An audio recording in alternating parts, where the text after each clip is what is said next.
Captain Kim Tae-ho stared at the dead planet through the bridge windows of his ship, the Iron Will. The planet was gray and lifeless, with no plants or water on its surface. His crew had been traveling through space for 3 months looking for new worlds to explore. This planet was their latest stop, and it looked very boring. "Captain, we are getting strange readings from the surface," said Lieutenant Commander Lee Dongwoo from his station. "There are structures down there. They look very old." Kim Tae-ho walked over to look at the screen. The images showed large stone buildings that were broken and covered in dust. Some of them had strange shapes that did not look human at all. "Dr. Park So-min, what do you think?" he asked the ship's scientist. Dr. Park looked at the pictures carefully. She was young but very smart about old civilizations. "These buildings are definitely not human, Captain. They are very old, maybe hundreds of thousands of years old. I want to go down and study them," Kim Tae-ho nodded. "Prepare a landing team. Take 6 Marines with you for safety." 2 hours later, Dr. Park and her team were walking through the ruins on the planet's surface. The air was thin but breathable. The buildings were much bigger than they looked from space. Some were as tall as mountains, but they were all broken now. "Look at this," called out Sergeant Choi from near a large wall. "There are symbols here." Dr. Park rushed over to see. The wall was covered in strange writing that glowed softly blue. The symbols were not like anything humans had ever seen before. "This is incredible," she whispered. "These symbols are still active after all this time. The technology must be very advanced." She took out her scanner and began recording everything. The symbols seemed to react to her presence, glowing brighter as she got closer. Deep inside the largest building, they found something even more amazing. It was a room filled with crystal formations that reached from the floor to the ceiling. Each crystal was as big as a person and glowed with the same blue light as the symbols. "Captain," Dr. Park spoke into her radio, "we found something big down here. These crystals might contain information. I need more time to study them." "You have 6 hours before we need to leave," Kim Tae-ho replied. "Be careful down there." Dr. Park worked quickly with her team. They found that the crystals were actually data storage devices, like computers but far more advanced than anything humans had built. When she touched one of them, images began appearing in her mind. The images were horrible. She saw planets burning, cities being destroyed from space, and strange alien creatures running in fear. The creatures looked different from the ones who built this place. They were smaller and seemed weaker. More images came. She saw massive ships in space firing weapons at planets below. The ships had the same design as the buildings around her. Whatever race built this place, they were the ones doing the destroying. "Oh no," she whispered as more images filled her mind. She saw a blue and green planet that looked very familiar. It was Earth, but Earth from long ago. The planet was being attacked by the same ships she had seen in the other images. Cities were burning, and primitive humans were running and hiding. The images showed the attack lasting for months. Most of the humans died, but some managed to hide deep underground. The alien attackers thought they had killed everyone and left the planet alone. Dr. Park pulled her hand away from the crystal, breathing heavily. Her team looked at her with concern. "Doctor, are you okay?" asked one of her assistants. "We need to get back to the ship right now," she said. "And we need to take these crystals with us." Back on the Iron Will, Dr. Park worked day and night to understand what she had seen. The crystals contained records of an alien empire called the Villani Dominion. They had ruled this part of the galaxy for millions of years. The records showed that 500,000 years ago, the Villani had decided to remove all inferior races from the galaxy. They traveled from planet to planet, killing everyone they found. Earth was just one of many worlds they attacked, but the Villani had made a mistake. They thought they had killed all the humans, but some had survived. These survivors lived underground for thousands of years, slowly growing in number. Eventually, they came back to the surface and began building civilization again. The Villani records showed that they thought humans were weak and stupid. They called them crawling things and believed they would never be a threat. The aliens had no idea that humans had not only survived, but had eventually reached the stars. Dr. Park called Captain Kim Tae-ho to her lab. "Captain, you need to see this," she said, showing him the translated records. Kim Tae-ho read the information in silence. His face grew angry as he understood what had happened to his species so long ago. "They tried to kill us all," he said quietly. "Our ancestors. They tried to wipe out every human who ever lived?" "Yes," Dr. Park nodded. "And they almost succeeded. Only a few thousand humans survived the attack. Everyone else died. Kim Tae-ho looked at the crystal data again. Do we know where these Villani are now? According to this, they still control most of this part of the galaxy. They have hundreds of worlds and billions of people. They think they are the masters of space. Kim Tae-ho was quiet for a long moment. Then he spoke into his ship's communication system. This is Captain Kim Tae-ho to Earth Command. We have discovered something that changes everything. I am sending classified data now. Prepare for immediate return to Earth. As the Iron Will began its journey home, Kim Tae-ho stood on the bridge looking at the stars. Somewhere out there were the aliens who had tried to destroy humanity. They thought humans were extinct, but they were wrong. They had no idea that their victims had survived, grown strong, and learned to travel between the stars. The Villani thought the war was over, but for humanity it was just beginning. Dr. Park joined him on the bridge. What happens now, Captain? Kim Tae-ho smiled, but it was not a kind smile. Now we tell our people what really happened to our ancestors, and then we make sure the Villani pay for what they did.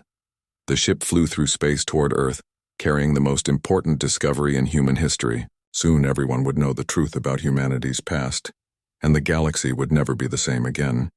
6 months had passed since Captain Kim Tae-ho returned to Earth with the terrible news. The crystal data had been studied by the best scientists on every human world. The truth was now clear to everyone. Aliens had tried to kill all humans 500,000 years ago. President Han Min-soo sat in his office, looking at reports from across human space. People were angry. They wanted to do something about what had happened to their ancestors. Every day, more citizens demanded action against the Villani Dominion. He pressed a button on his desk. "Send in General Nam Ji-won," he said to his assistant. General Nam walked into the office a few minutes later. She was tall and strong with short black hair and serious eyes. She had been a soldier for 20 years and had never lost a battle. "General, I have a special job for you," President Han said. "I want you to start a new project. Call it Operation Bloodline. We need volunteers for something very dangerous." "What kind of volunteers, sir?" General Nam asked. "Soldiers, pilots, engineers. Anyone who wants to fight the aliens who tried to kill our people. But this is secret. We cannot let the Villani know we are coming." General Nam smiled. "I understand, sir. How many people do you want?" "As many as possible. Put out the call on all human worlds. Let our people know that we are finally going to do something." General Nam sent the message that same day. It was broadcast on every human planet and space station. The message was simple. Humanity needs volunteers to right an ancient wrong. Those who answer this call will help ensure that justice is served. The response was incredible. On Earth alone, 5 million people volunteered in the first week. On Mars, 3 million more signed up. Every human colony from the smallest mining station to the biggest cities sent volunteers. Dr. Shin Hyun-woo was one of those volunteers. He worked at the best weapons research center on Earth. He had read the crystal data and wanted to help build weapons that could hurt the Villani. "We need to understand their technology first," he told his team of scientists. "The crystals show us what their ships and weapons look like. We can use this information to build better weapons." Dr. Shin worked 18 hours every day. He studied the Villani ships and found weaknesses. Their hulls were strong but had gaps where weapons could get through. Their shields worked differently from human shields and could be broken with the right kind of attack. But the most interesting discovery came from studying Villani biology. The crystal records showed what the aliens looked like and how their bodies worked. Dr. Shin found that human brains were different from Villani brains in important ways. "Look at this," he showed his assistant, Dr. Park Youngmi. "Villani brains work together like a network. They can share thoughts and control their technology with their minds. But human brains are protected from this kind of control." "What does that mean?" Dr. Park asked. "It means their mind control weapons will not work on us. Our ancestors survived because they could not be controlled. We have the same protection." While Dr. Shin worked on weapons, Commander Park Jae-sung led scouting missions to find Villani space. His job was to map their territory and count their ships without being seen. Commander Park was the best pilot in the human fleet. He flew small, fast ships that were very hard to detect. He would sneak close to Villani worlds, take pictures, and fly away before anyone knew he was there. "I found 12 major Villani worlds so far," he reported to Fleet Admiral Choi Yuna. "They have thousands of ships, but most of them are very old. I do not think they have built new warships in a long time. Why would they do that? Admiral Choi asked. Because they think they are safe. They believe they killed all their enemies long ago. They are not ready for war. Admiral Choi smiled. Good. That gives us an advantage. Captain Yu Yunji made the most important discovery of all. She found a small Volani station hidden near the edge of Earth's solar system. The station had been there for thousands of years, watching Earth and making sure no humans became dangerous. They have been spying on us this whole time, she reported. The station has records of human development. They know we reached space, but they think we are still weak. The discovery made everyone angry. The Volani had been watching humanity grow and develop, but they did not see humans as a threat. They thought of Earth as a museum of their victory. This station will be our first target, President Han decided. We will show the Volani that their victims have returned. Across human space, people prepared for war.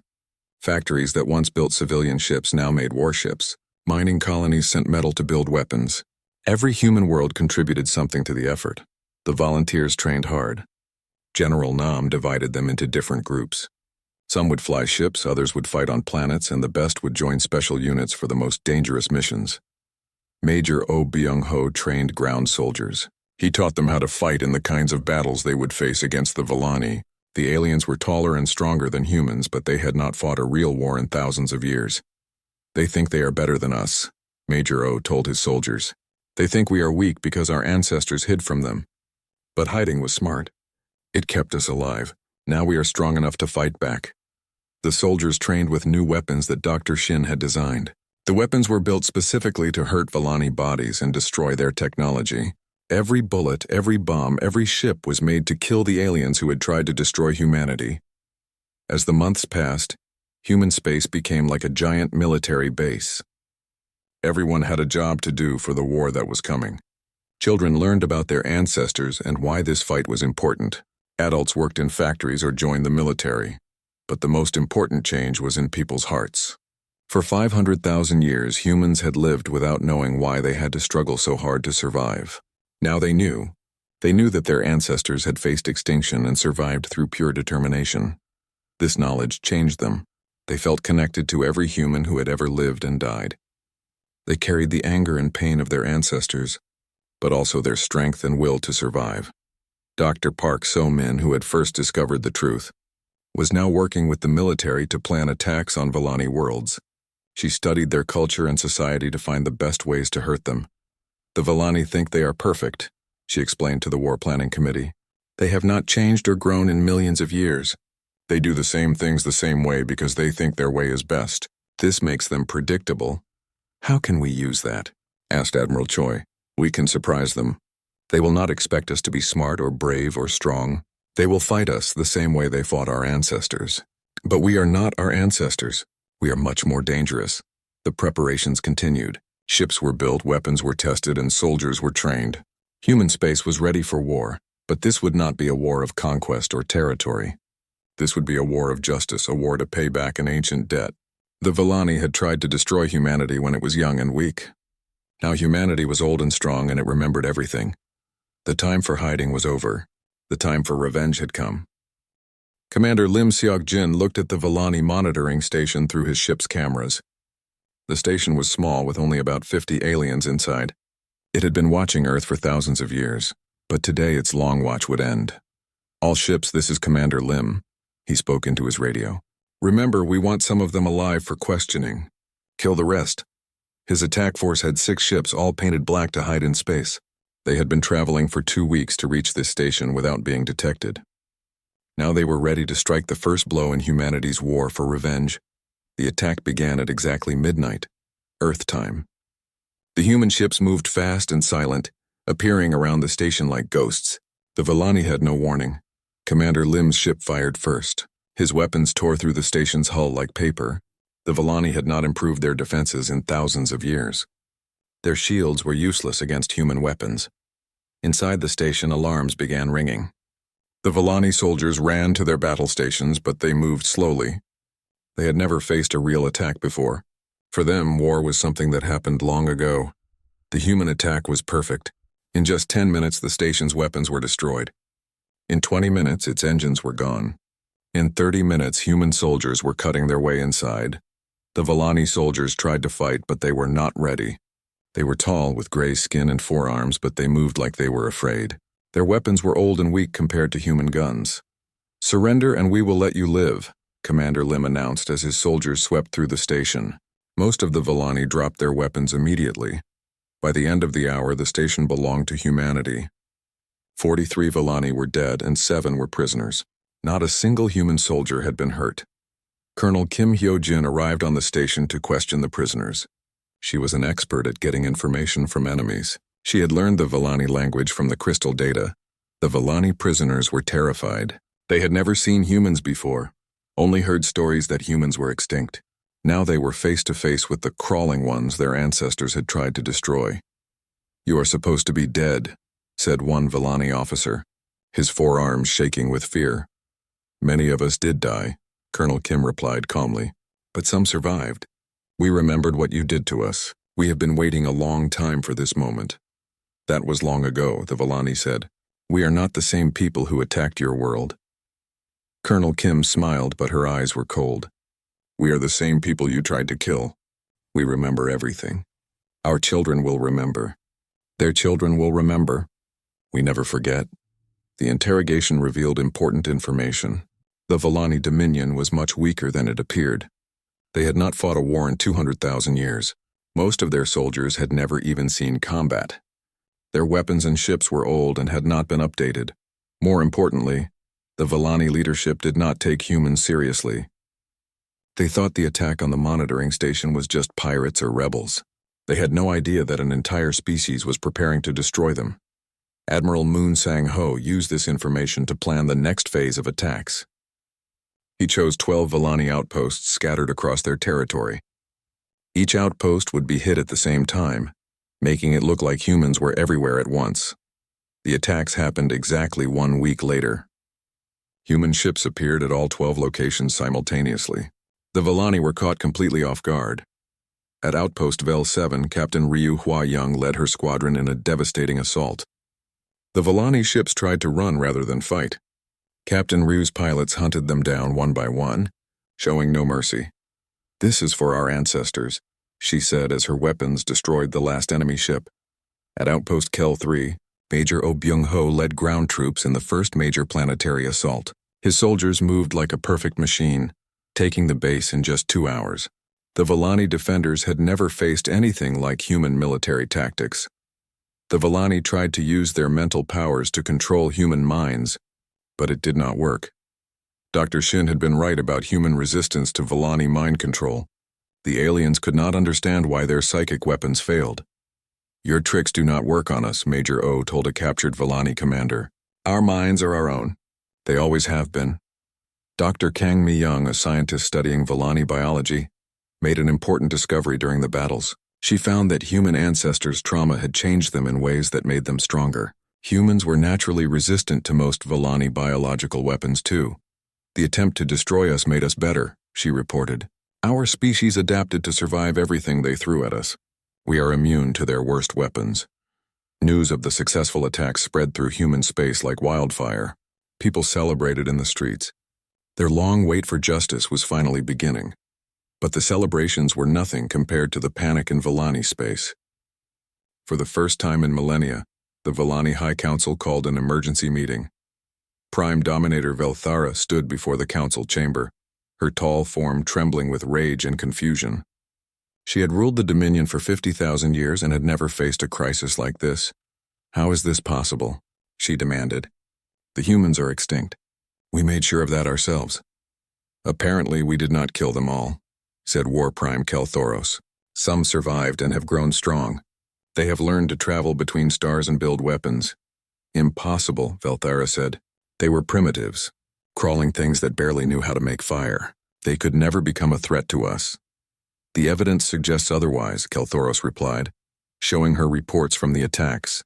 "Their tactics are sophisticated. Their weapons are advanced.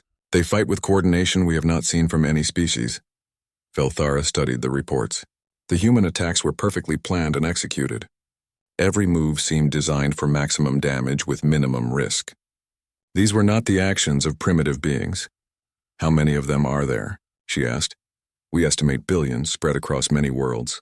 They have built a civilization that rivals our own in size and technology.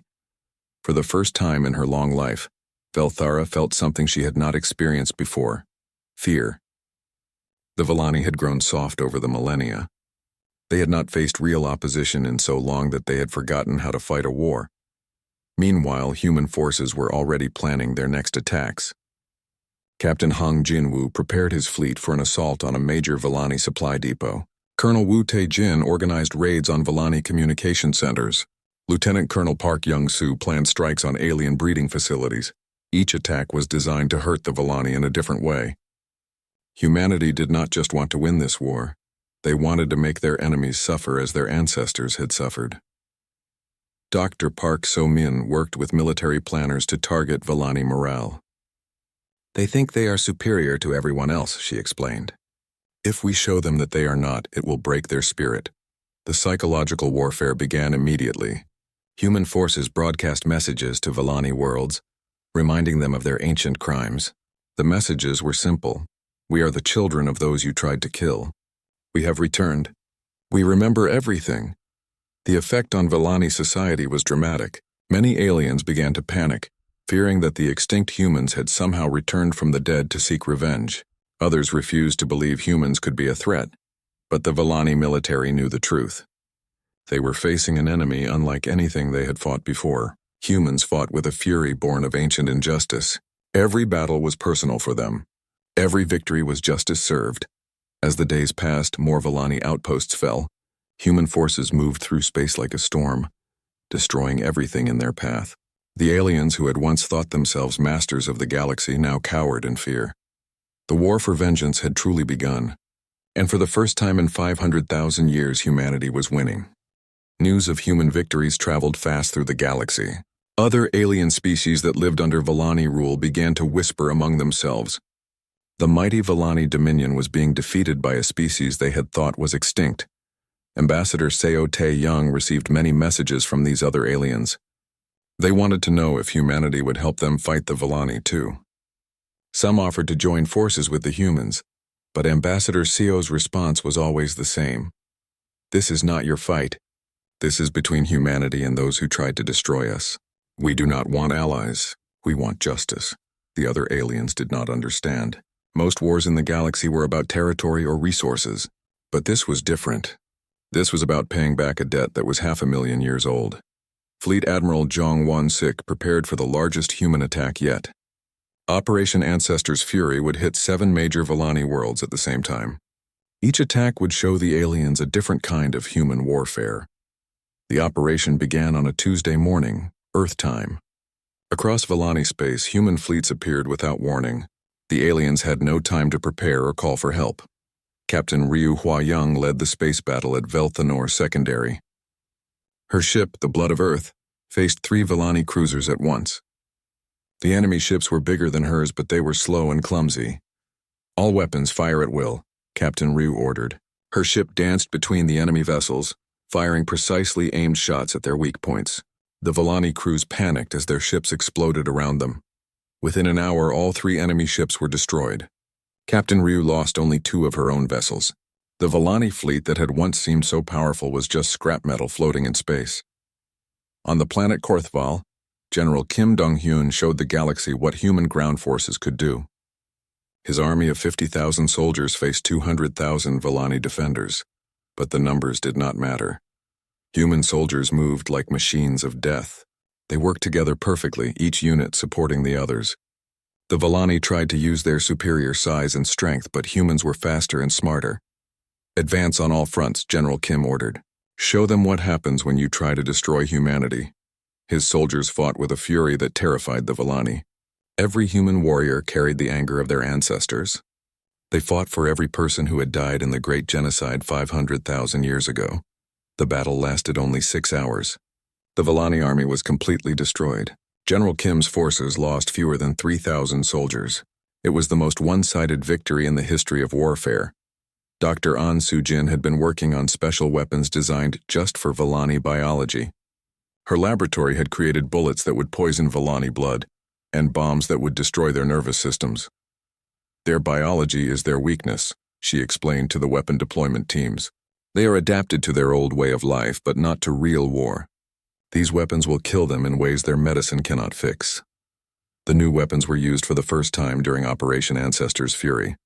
Volani soldiers who were shot did not just die quickly. They suffered, just as human ancestors had suffered during the genocide. Some people thought this was too cruel, but Dr. Ahn disagreed. They showed no mercy to our ancestors, she said. Women, children, the old and sick, they killed them all without caring. Now they can feel what it is like to die slowly. Commander Yun Chan-woo led a special mission to capture a Volani research facility. The aliens had been studying other species for millions of years, learning how to kill them more efficiently. Inside the facility, Commander Yun found records that made him sick with anger. The Volani had not just tried to destroy humanity. They had wiped out hundreds of other species over the years. Entire civilizations had been murdered because the Volani thought they were inferior. Look at this, he showed his team. The walls were covered with pictures of dead worlds and extinct species. The Volani kept these images as trophies, celebrating their victories over weaker races. They were proud of it, said Sergeant Lee, staring at the pictures. They enjoyed killing innocent people. Commander Yoon downloaded all the data from the facility computers.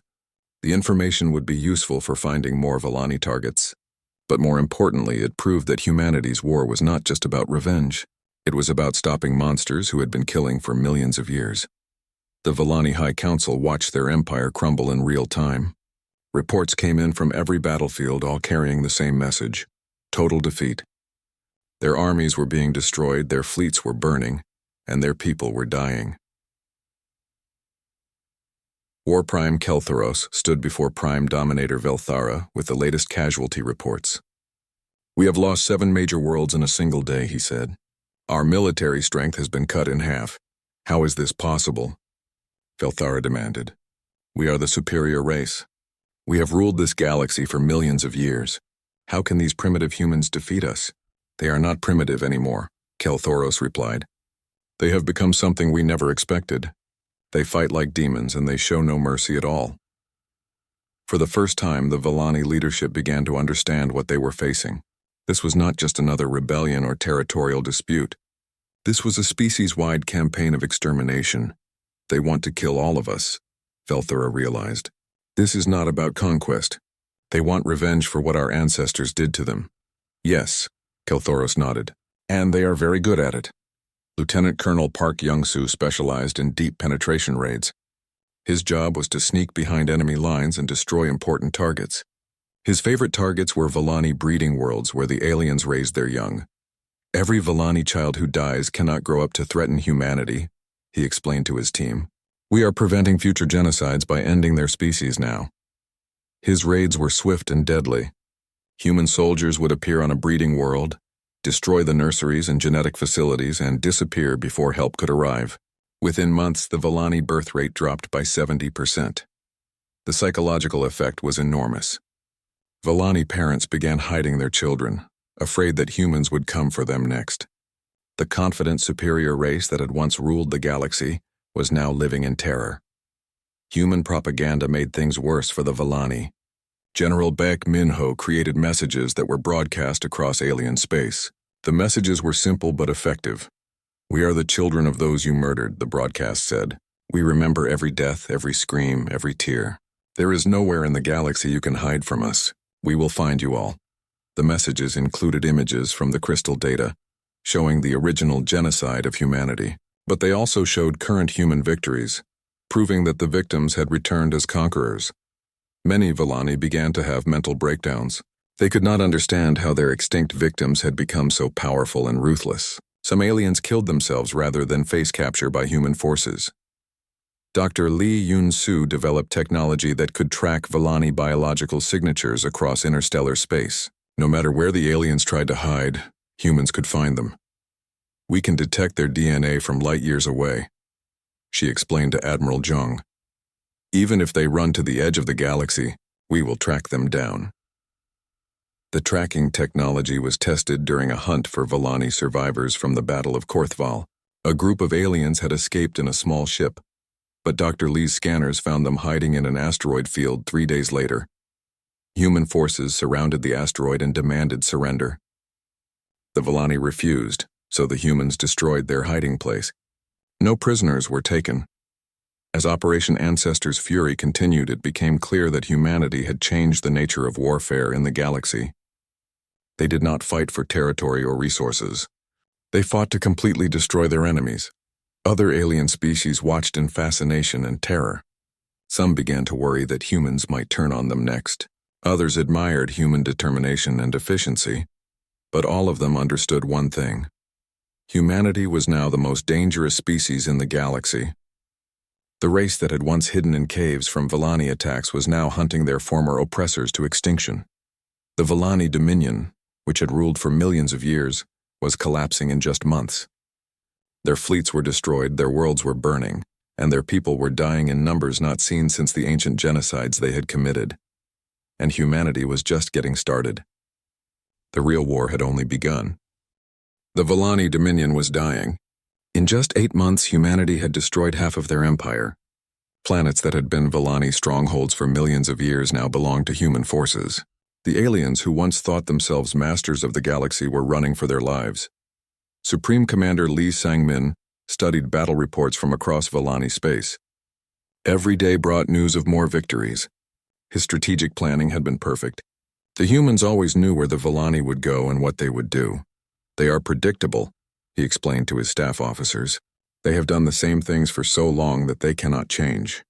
Every time they retreat, we are already waiting for them. The Villani had tried every military strategy they knew, but nothing worked against human forces. Their traditional tactics were useless against an enemy that fought with such intelligence and fury. Captain Hong Jin-woo prepared his fleet for the most important battle yet. The assault on Velthanar Prime, the Villani homeworld. This was where the aliens had ruled their empire for millions of years. It was the heart of everything they had built. Today we show the galaxy what happens to species that try to destroy humanity, Captain Hong announced to his crews. Our ancestors are watching. Make them proud. His fleet was the largest human force ever assembled. 5,000 warships surrounded the Villani homeworld, blocking every escape route.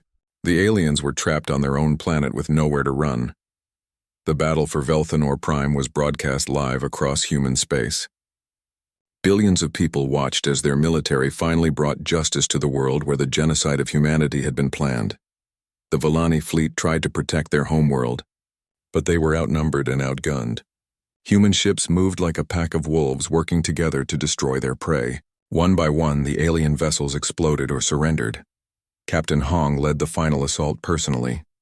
His flagship, the Ancestor's Wrath, broke through the Villani defenses and began bombing military targets on the planet's surface. This is for every human who died 500,000 years ago, he said as his weapons destroyed the Villani military headquarters.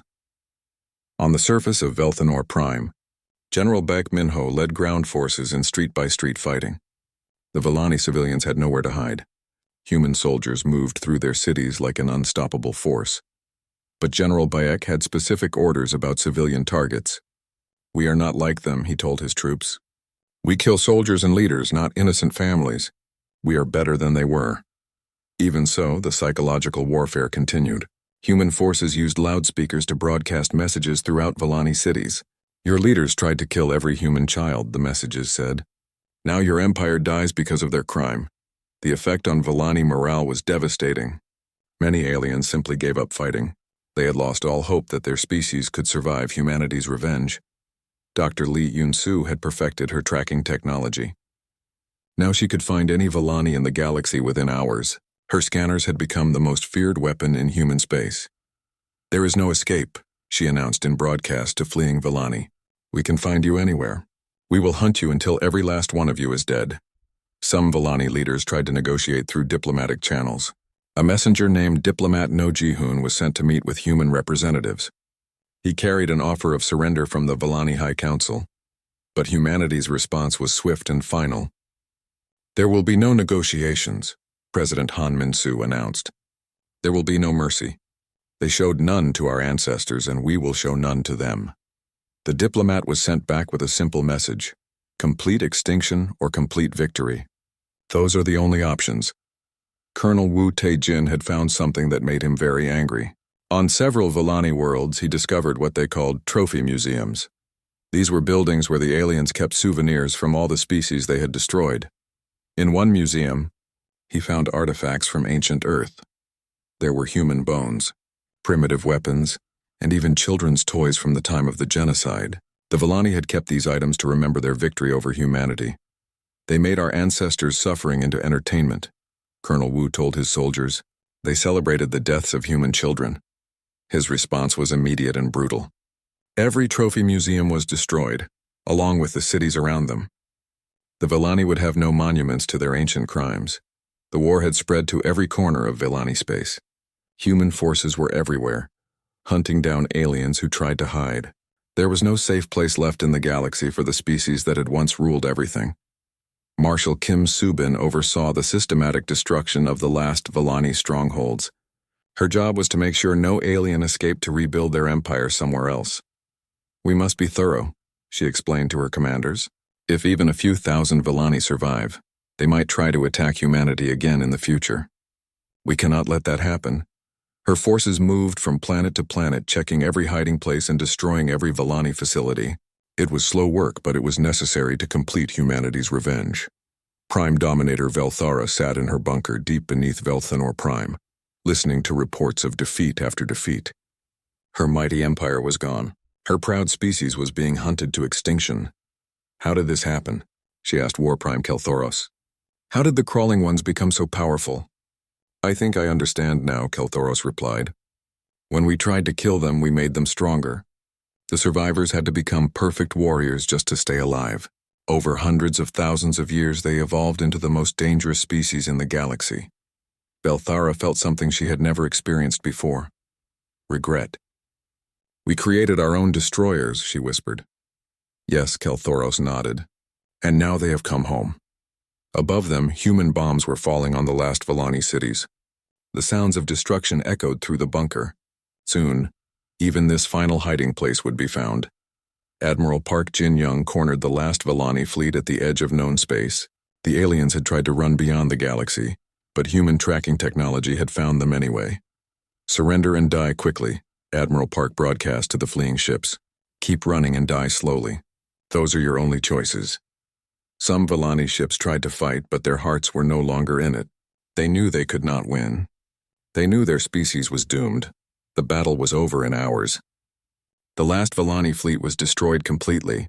Only a few escape pods survived, carrying the final survivors of a species that had once numbered in the trillions.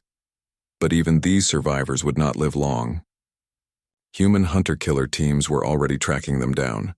Dr. Lee's scanners could find Villani DNA anywhere in the galaxy. President Lee Miran prepared to make a historic announcement. She would speak from the ruins of the last Villani city, declaring humanity's complete victory over their ancient enemies. The speech was broadcast to every human world and to alien species across the galaxy. The message was simple but terrifying. The children of Earth have returned. We remember everything. We forgive nothing. Let this be a lesson to any species that threatens humanity. The other aliens in the galaxy understood. The Villani Dominion, which had ruled for millions of years, had been completely destroyed by their former victims. Humanity had proven that they never forgot and never forgave. Captain Shin Dong-wook led the final mission to destroy the last Villani breeding facility. It was hidden in a distant star system, protected by the strongest defenses the aliens had left. But even their best defenses could not stop human determination. Captain Shin's forces broke through every barrier and reached the facility. Inside, they found the last Villani children and genetic samples. "This is the end of your species," Captain Shin announced as his soldiers prepared the final assault. "Your ancestors tried to kill our children. Now we finish what you started." The facility burned for 3 days. When the fires finally died, nothing remained of the Villani species except ash and memories. Dr. Jung Hye-won established research stations on former Villani worlds to make sure no trace of alien technology or biology survived. Every computer was wiped, every weapon was destroyed, every genetic sample was burned. "We will study their history so we never forget what they did," she explained, "but we will destroy everything else so they can never return." As the last Villani died, other species across the galaxy whispered warnings to each other. They spoke of the humans who remembered ancient crimes and paid them back with interest. They warned their children never to threaten the species from Earth. They look small and weak, the warning said, but they are the most dangerous beings in the galaxy.